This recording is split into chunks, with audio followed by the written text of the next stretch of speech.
ایک دفعہ کا ذکر ہے کہ ایک جنگل میں دو دوست رہتے تھے، ایک کچھوا اور دوسرا خرگوش۔ خرگوش اکثر ہی کچھوے کو اس بات کے طعنے دیتا رہتا تھا کہ تم بہت آہستہ چلتے ہو۔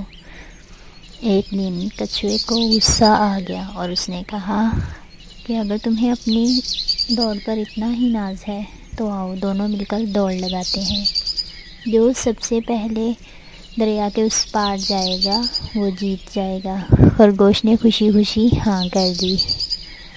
دونوں میں دوڑ شروع ہو گئی۔ خرگوش جلدی جلدی چھلانگیں لگاتا ہوا کافی دور نکل گیا۔ کچھوا آہستہ آہستہ لیکن مسلسل چلتا رہا۔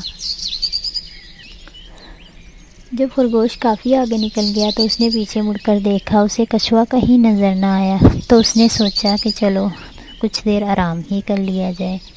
جیسے ہی وہ آرام کی غرض سے ایک درخت کے نیچے لیٹا، ٹھنڈی ٹھنڈی ہوا چل رہی تھی، اسے نیند آ گئی۔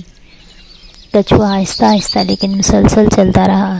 جب وہ خرگوش کے پاس سے گزرا تو اس نے دیکھا کہ خرگوش تو سو رہا ہے، لیکن وہ چپ چاپ اپنی منزل کی طرف روانہ ہو گیا۔ جب خرگوش کی آنکھ کھلی تو اس نے دیکھا، اور اس نے پھر بھی وہ یہی سوچا کہ ابھی تو وہ بہت پیچھے ہوگا۔ وہ چھلانگیں لگاتا ہوا اپنی دوڑ کی طرف بڑھا، لیکن جب وہ وہاں پہنچا تو پہلے ہی کچھوا وہاں موجود تھا۔ کچھوے کو وہاں پا کر خرگوش کو بہت شرمندگی ہوئی۔